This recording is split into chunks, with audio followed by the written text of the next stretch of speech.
Well, I think it's not so much adding to anything about non-ideal theory, about which I wouldn't dare to speak, but just to what Sarah said about consistency. I think there's a very real practical problem, which is the way in which different parts of, if you like, our bioethics empire are split up among government. So that part of the inconsistency, and there's been a tremendous opportunity missed in the desire to have a bonfire of the Quangos. The government has completely overlooked the opportunity to take an overview of the various places at which decisions about bioethics are made and try and make them more consistent. If I can just give an example from a long time ago, which probably puts my life at risk, I once sat on a Home Office committee that looked at the ethics and law relating to experimentation on animals. We discovered a fairly horrible scandal to do with battery hens. We were told it was nothing to do with us because that fell to the Farm Animal Welfare Council, which was actually dealt with by the Ministry of Agriculture. We said it might be a jolly good idea if we went and met the Farm Animal Welfare Council, and we looked at the whole question about the ethics of animal use across a much broader range. This was greeted by the civil servants with the kind of look of horror that would have occurred if I'd taken all my clothes off. So a really substantial problem, I think, that I think government might be interesting to address if you prodded them, is to say, well, let's just have a look at where all these decisions are located. I once tried it actually with G. McHale, who Anne knows. We ended up with the most amazing sort of map around Whitehall, which we tried having little coloured bits, or if that lives in the Ministry of Trade and Industry. And so that parts of the inconsistency, I think, and probably it's exactly the same in any other jurisdiction, arrive from the way in which government divide it up. If you're very cynical, you think they do it deliberately. Okay. It would be important to add not just the division of responsibilities, but the time frame. The single most terrifying revealed fact at the meeting with the chief government scientific advisor was that the rate, the speed with which they had to provide advice. And this was all off the record, and there are particular instances we'll get in which were horrifying. Being phoned at 9 o'clock at night and told the minister wants on his desk by 8 a.m. tomorrow a policy briefing document because he has to go and speak to the press and he's speaking to cabinet. That's the pace at which advice is provided. It's a little surprised that academics don't want to be involved in that. And it must be no longer than 2 pages of A4. That's what I was told several times. You must never ever give advice to ministers that is longer than 2 pages of A4 because they won't have time to read it. No. Or again, if you're cynical, many of them will not be capable of understanding it. Yep. It just occurs to me that this sort of ethical overview of not just one area of policy, but all sorts of policy might also help us as ethicists to address one of the problems that Søren identified way back first thing this morning about the argument from analogy, because I think sometimes what we do is look at policy and say, well, the implicit ethics is this, even though actually the basis for the policy making is not that. Or we say the implicit ethics is this, and this is inconsistent with that, and if you're going to believe A, you should therefore believe B. I mean, how many times have we heard arguments about the legality or otherwise of abortion brought up in the debate over what to do with embryos and so forth, and yet we're taking the policy and working backwards to an ethics that maybe isn't that at all, at least in some cases. I think one practical proposal which the HRC and the SRC were working with was policy internships.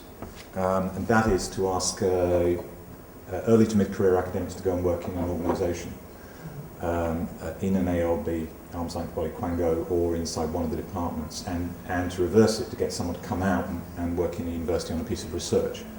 That's desperately badly underfunded, but seemed to me a very exciting prospect. So there is an ESRC policy intern working inside the HFEA at the moment. There's room for one or two final comments or questions. I'm just following up a bit on what Mario said and then relating it to this role of bioethicists in public policy and thinking about reaching consensus. I suppose I'm worried about how the consensus making feeds back into our efforts in academia to examine rigorously things like rights, interests, and so on. I mean, I'll give as an example the Warnock report, which was referred to last night as having been tremendously influential worldwide, and I would take that as a given. It is very influential with our students. They all take this 14-day thing as a sort of quite significant starting point, even though one might think that some of the arguments in the Warnock report are not absolutely compelling.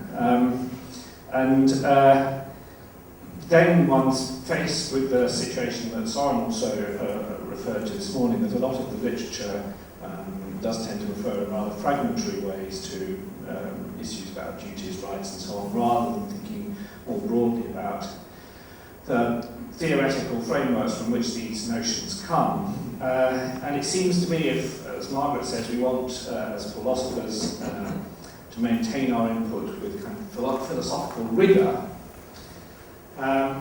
it may be that the consensus making we need to seek in practical roles could have a tendency to undermine that, because these things get published, they're in the public domain, students look at them, they see that there were philosophers on these committees, and they perhaps therefore think, well, these would be jolly good arguments there, even if perhaps for pragmatic reasons the arguments weren't all that good, but they were, it was necessary to reach 14 days to get something that everybody would sign up to. Okay, So thank it's you. a Short comment? I mean, a very short comment is that Mary Warnock herself says that the embryo has a special status was a compromise. I mean, she specifically could not on the committee reconcile two what she recognised to be irreconcilable positions, pro-life and pro-choice, so that she simply came up with the embryo has special status and that will do the job. And the chairman of my own HFEA has invoked that as precisely what the authority defends, but it seems to me it was a fudge, and not a very good fudge. Okay. So that's one danger of moral compromise. Still one interesting case to write history about. I would like to end this session here and give the final word, the floor, to Ruth Chadwick to close the session and say the plot of this meeting. Thank you very much. Well, I know people have taxis waiting, so I'm not going to take up much time, but I can't let you go without saying a number of thank yous.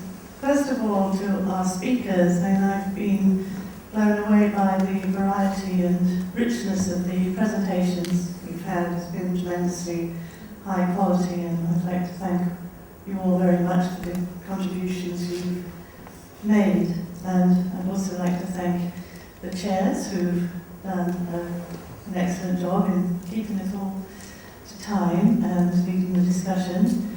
I'd like to thank my co-sponsors, first of all my co-host and co-sponsor Soren Holm, who will also be editing the special issue with me, and Mark, the coordinator of the GLEUBE project, which is the principal sponsor of the event. And I'd like to thank all of you for coming. Thank you very much for your contribution. And last, but certainly not least, the CCGN team that's helped to organise this event. Jackie Hughes and Chun Ki. Where is Chun Ki? She's not there. Who's done a fantastic job under very difficult circumstances. And Heather Strange, who's also, I can't see where she is. And also those back in the office who have done work for this event but couldn't be here today, like Amanda and Mel. So I hope I haven't forgotten anyone, but thanks very much once again.